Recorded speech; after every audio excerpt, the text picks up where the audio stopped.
Hello, and thank you for joining us this evening. My name is Tammy Edwards. I am the Senior Vice President of the Federal Reserve Bank of Kansas City's Community Engagement and Inclusion Division. In January 2023, Federal Reserve Bank of Kansas City President Esther George will be required to retire at age 65. Recently, the Kansas City Fed announced the beginning of the formal process that will lead to the selection of her successor.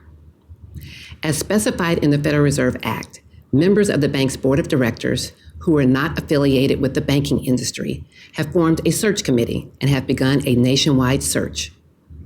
With the assistance of an executive search firm, they will identify a highly qualified, diverse pool of candidates. From this group, they will then select a new president who will be appointed after approval from the Federal Reserve Board of Governors in Washington, D.C. You can find more information about this process on our website, kansascityfed.org. The Kansas City Fed was established to serve the communities of the 10th Federal Reserve District. Community engagement is essential to our work. The connections we make through our various advisory councils, programs, listening sessions, and public events are imperative to our ability to understand the economic and financial issues affecting our region. That same connection is also important to this process. This evening, you have the opportunity to ask questions.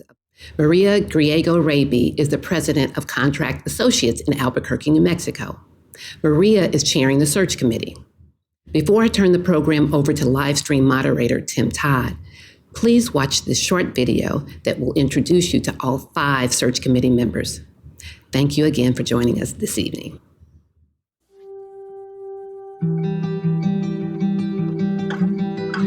In May, we formed a search committee of 5 directors on the board to find the replacement for our president, Esther George.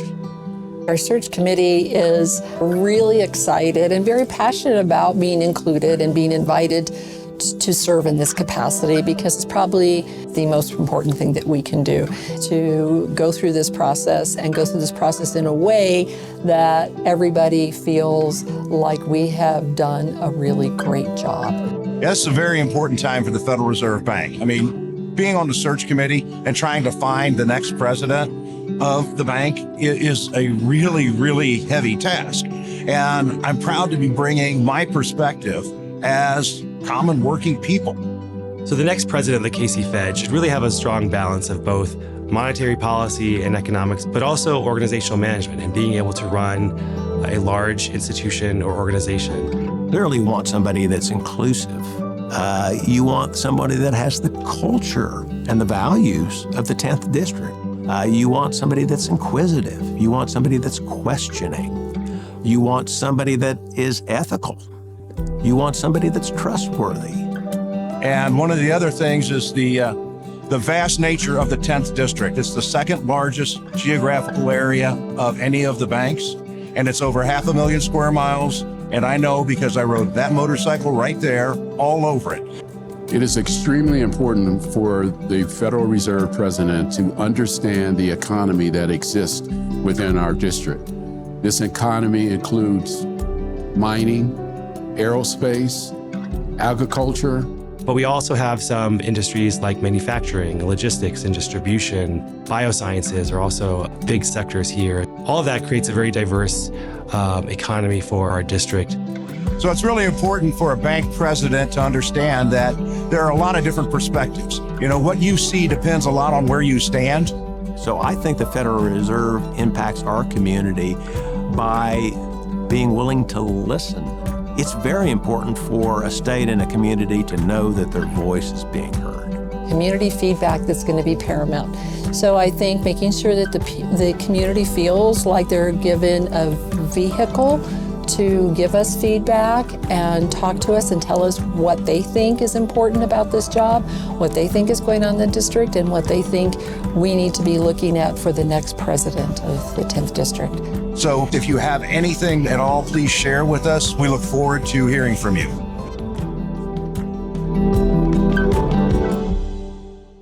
Good evening. My name is Tim Todd. I work in the Public Affairs Department here at the Federal Reserve Bank of Kansas City, and I will be moderating our discussion this evening. I am joined by Maria Griego-Raby. Maria is chairing the search committee that will identify the next president of the Kansas City Fed. As we talked about in the video, public input is a very important part of this process. And so if you do have some insight or some opinions you would like to share with us, go to the bank's website at kansascityfed.org. There you can find the presidential search page. There's an email there that you can click on and send us your insight. And with that, Maria, welcome. Thank you. It's good to see you here this evening, and thank you for taking the time to join us. I appreciate the opportunity. It's a real honor to be here with you today. I think this is an important method and venue vehicle for us to share with our stakeholders the process and what we're doing. To sort of start us off, I think it might be helpful for folks to learn a little bit more about you. You're in this important position, but you also are a longtime business operator in the 10th Federal Reserve District. Can you tell us a little bit about that? Sure. So I'm the owner of Contract Associates. We're a small business located in Albuquerque, New Mexico. We cover the entire state of New Mexico, reach into the Navajo Nation, and then we have an operation in El Paso, Texas. When I'm not working, I am involved in lots of other community volunteer boards and committees, and that's near and dear to my heart. I've had an opportunity to serve as the State Board of Finance for the state of New Mexico, as well as the University of New Mexico Board of Regents. So I feel connected to my community and very passionate. And so representing New Mexico and small business owners and minority business owners and women in the 10th District is just a real privilege for me. And as a member of the Kansas City Fed's Board of Directors, can you talk a little bit about what you do there or what that means? Sure. So compared to some of my other board of directors, I've been on the board since 2021, so I may have more or less experience than others, but I find the board to be incredibly engaging and inclusive. And when our chairman, Edmund Johnson, appointed the search committee and asked me to chair, I wholeheartedly said yes. I think it's one of the most important things we do, if not the most important thing that we do as a board of directors. So I'm just very excited and passionate about this process. So tell us a little bit about, the process. Where are we in the process, or where are you, I guess, in the process of to find the next president of the bank? So the committee convened and started the process back in May. And at that point, since then, we have engaged and retained a search firm, Egon Zellender. And with that, we are on our way in terms of looking for potential candidates in the process. So we have a committee, we have a search firm, and we are working hard. And we might note for folks that the committee is made up of individuals from our bank's board of directors who are not bankers. There's correct some protection there, providing some bankers are not directly involved in the process. That's correct. So people have had some questions about how that committee was formed. Talking about the outside search firm, that's something that is used often when looking for a corporate CEO, but folks might not be familiar with sort of what does that mean? What's the search firm actually doing? So from your perspective, what are you expecting from the search firm? What are they doing? So initially, we pulled together an extensive list of very competent, capable search firms. From that, we narrowed that down to 3 firms, and then we had the opportunity to interview the 3 search firms in person, which during this environment was just very much welcomed by all of us. At that time, so from that point, we engaged with them, and we've had continuous conversations weekly, biweekly, regarding criteria, process, timeline, inclusivity, transparency, confidentiality, and what it is that is important to us and how we wanted to go about that. What has also been very interesting is not only can people go on to the Kansas City website and apply directly for this position, but we've asked the search firm to cast a wide net and to look very deeply into making sure we have a very diverse pool of candidates. And so we have also taken surveys from bank employees, including senior executive level. We have reached out to the branch board of directors to get input from them. We have also got input from the board of governors on what they think this position, some of the characteristics that are important for this position. So I feel like we are really trying to be inclusive and make sure people know that what they think matters and how important it is in this process. So as far as the candidates then, as far as identifying who those people are, they're coming, I guess, from all sorts of areas, or they're coming to you in different channels, right? I mean, you can go to the website and you could, I guess, Correct. Go through a submission process. Or they're coming to you through the firm, or they're coming to you through some other means. Yeah, that's correct. And we just want to make sure that we give, we have as many different avenues to connect with us, whether that's just input or referencing individuals that you know of, or people that want to, select to be a candidate and submit their name for consideration. So it's very important that we make sure that everybody knows that this is open and transparent and inclusive. There's obviously some challenges to filling any executive role. Mm-hmm. What do you see as some of the key challenges for the bank and for your committee in filling this position? Some of the challenges, I think, is for us to just really understand and articulate, not only to the search firm, but that we're very clear from a search committee perspective what is vital and important in this role. And so we obviously think that the Kansas City district is very special, right? Because we're in it. But, the ability for us to make sure that we have included people and that people know that this is a district that has some very critical and important differentiators from maybe some of the other districts. We have quite a few small businesses. There's a lot of focus on agriculture and energy in our district. So it is important for us to make sure that people know that is one of the identifiers that the person in this role is going to need to know that how important that is. It was mentioned earlier in the video. I mean, this is the second largest geography in terms of size of districts compared to some of the other districts. Over 500,000 square miles. That's a lot of territory to cover. That's a lot of road to cover. So that combined with we supervise and have within the district somewhere in the neighborhood of 160 community banks. And that's also important that those community banks have a voice and are at the table during this process. That's a pretty broad outline there of a lot of different things that you touched on. A lot of those relate to some of the questions we received. And so kind of turning to some of these, we received multiple questions on issues related to the challenges facing minority communities. And so, one example of that was a question we got about lending practices in African-American communities and some of the challenges that are faced in loan approvals and things like that. We can't really go into each question and sort of talk about it at that depth, but on the other hand, the Federal Reserve's record of diversity since its founding, it was white guys in ties for a large chunk of its history. The diversity has improved more recently.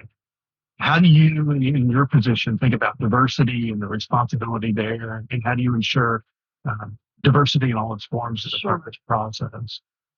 I really appreciate this question. I have to say that in over 35 years in the business work and volunteer world, it's always been my hope that more women and more ethnic minorities are, to be included in corporate C-suite levels, participate in certain boards.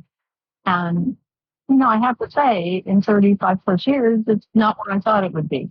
So somewhat disappointing, but that doesn't mean we stop the fight, that we don't continue to pursue individuals to rise and support and help individuals participate and have opportunities at those levels.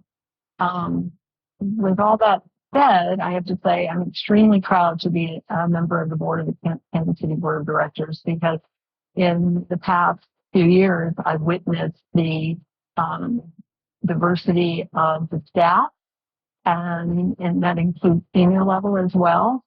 Um, and then that filters into the board of directors. It's very diverse. And of course, our search committee is diverse. And so I think that speaks to the value of the Kansas City district and the importance of making sure that um, that the representation on the board is indicative of the communities we serve. So I just think at the end of the day, people would say, that's just the right thing to do. And I really think it's much more than that. I believe that it's just good to do, and that at the end, we'll get a better result because we have included and involved people from different experiences and different backgrounds to have that bigger discussion, and then we understand each other. And at the end of the day, then the result will be we'll have an exceptional candidate. And, it's because we've all come together from a very diverse and different perspective. So, um, yeah, I think it's important, and it's a priority for us. Absolutely. It's a priority and it's important. And I'm obviously can tell I'm pretty passionate about that. So one of the questions that came in, and we were talking about, what's a priority as far as the process. This question's a little bit different. And what are the top 3 qualities that you are looking for? So what are the top 3 qualities you think an individual needs to bring to the table? Yeah. So it goes without saying that this is a big job. This is a big, big job. And, this is a CEO level role. The CEO would be supporting, leading, and guiding an institution that supports our U.S. economy and the financial system. And so obviously this person is going to have some leadership experience. And what that means is that they're going to have to be a good communicator, and very important is, I think almost more important, is to be a really good listener. So those are important qualities. But I also think that, they have, if not direct bank experience, is something related to bank operations experience. And combined with the fact that, of course, to be able to have knowledge and engage in discussions regarding monetary policy, payment systems, and how that affects our economy. I think those are all qualities that this person needs to possess. I understand that there's been some audio difficulties for some individuals joining us for this evening's event. So I want to let you know that we will be posting the video from this full event on the Kansas City Fed's website. So you can go back, and if there were parts you couldn't hear, we'll have that cleaned up and available. That's kansascityfed.org. I also want to add that this individual is going to have to have a high level of engagement and a very robust schedule. We talked about the diversity and the territory that this covers. So there's a lot of public engagement, and I would probably venture to say a lot of road travel involved in terms of just making sure you're reaching out to the community, to our smaller communities. How important is that familiarity with the region? Do you have to come from the 10th district to get this job, or? I wouldn't say you have to come from this district. I think that if you can relate to this district in ways that will translate into some real identification and level of engagement, I think would be wonderful. But you don't have to be a farmer or be a roustabout. or own a small business. You don't have to do all of those things to relate. But I think that individuals in their work experience have had exchanges, experiences, knowledge, and the ability to bring people around to help them get up to speed, to have that ability to engage, because it's important. It's really important. It's critical for the individual to understand who the stakeholders are, understand the district, and be able to engage at a very basic level with people of all walks of life. Do you think, from your perspective, do you think people understand or appreciate that this is, in some ways, has components of a public service type job, right? Going out in the community, there's a long tradition of presidents of this bank, spend a lot of hours in the car, driving around, talking to community bankers. Do you think people appreciate that, or how do you sort of think about that? Absolutely. I mean, I've had the opportunity to be in some of the other branches where and meet different people from the communities, and the bank is very good about bringing in different individuals from the branches to our meetings. And so, I see what Esther George has done in the short time that I've been here, and it's just it's critical the amount of people that she connects with, and it's critical that this person continue to engage the board of directors and the advisory committee and constituents outside of that in terms of truly understand what's happening in the district. The Federal Reserve has, amazing resources in terms of garnering information and statistics regarding our economy, but it's the people that are out there in the community that really bring back information that I think is critical and helpful. You're not a banker. Not a banker. But the Federal Reserve is obviously involved with the banking sector and important responsibilities in that area. This part of the country, maybe unlike some other parts of the country, is home to any number of community banks. You talked a little bit about that in your comments earlier. When you think about someone having this job, what do you see as their relationship with community banks, their background in community banking, their sort of understanding of what a community bank is in all its ways? So we've mentioned the number, and I don't know how that number compares to other districts, but I think that if you look at our geography and the number of community banks, myself as a small business, I enjoy, appreciate, and like to engage with my community bankers. That I bank with a community bank, and I think that community banks that many times have an opportunity to have relationships at a very personal and intimate level with people that are in their communities. And so those bankers that are supporting small businesses, those bankers that are supporting a lot of our farmers, and engaged, of course, in supporting all the people that are involved in energy and energy resourcing. And then also, obviously, as you said, energy and agriculture, very important to this part of the country, right. The economy, as well as other industries that were talked about in the video, and sort of making those connections as well. Is that something that sort of goes all into the thought process here? Yeah, absolutely. We're in a pretty, I guess what we would say, a heated political environment right now. Talk about, one of the questions came in, asked about that, and talked about how does that influence, or, is that going to weigh into this process at all?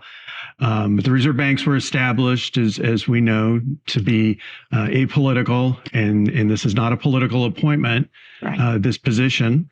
And so talk a little bit about, though, those pressures that are maybe outside here, and how you want to make sure you sort of mitigate those things. Well, I would be remiss in not saying or commenting that we are aware of what's going on politically and the influences, but the Federal Reserve and the board of directors, we are apolitical. So we are not political appointees, as you mentioned. So we are not beholden to any political influence in this process. Talk a little bit about, I think this is probably a process that, 35 years ago you talked about in your career. you didn't maybe could imagine that you would be in this position. Nope, never did. Talk a little bit about, though, what that responsibility means to you. Oh, well, it's a great honor and a great privilege to represent specifically Northern New Mexico in the district, but to also have the opportunity to engage with my fellow board members from the different states and to understand all the commonalities that we have as well as the differences and what that all means from not just the district level, but in terms of the entire federal system, how we play a part in that.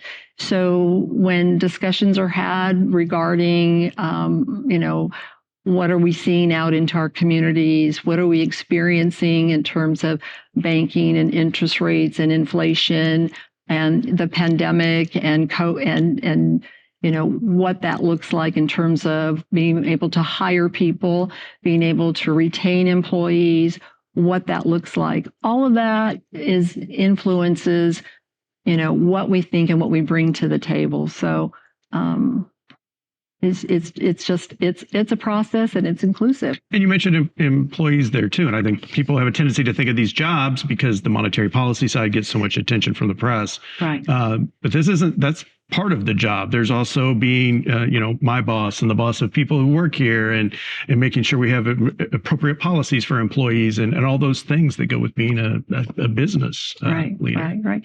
It's important. We need to rely on our banks. We need to rely on what's going on in our economy to operate. And, the past couple of years has been challenging for many of us, especially, I think, small businesses, people that are focused on retail and hospitality, small businesses, minority-owned businesses. It's been a struggle. And so we're looking at, how is it that we can engage with our banks? How is it that we can engage with programs that a lot of the programs that the Federal Reserve has worked with and initiated and assisted in greatly in supporting during COVID. So, it's vital to our existence. Yeah. Is there anything else you'd like to share with folks or tell them about this process? I just want to make sure that we convey that, first of all, I just want to thank Edmund Johnson for pulling together the search committee and asking me to chair the search committee. Like I said earlier, it's the most important thing that we do.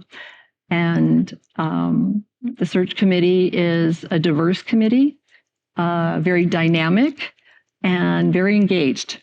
We are, to say to the least, we are all in, and we take this extremely seriously. And there's a lot of time and energy going into this, and it's important that we follow a process.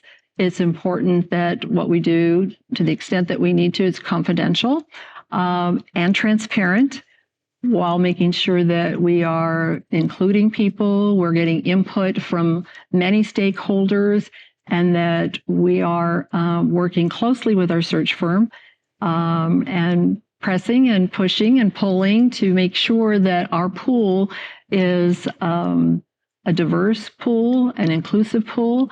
And at the end of the day, we're just very excited and very passionate about at the end of the day, having an end result that we feel like we had a good search, a solid search, and that we will present the best candidate that possibly can be presented.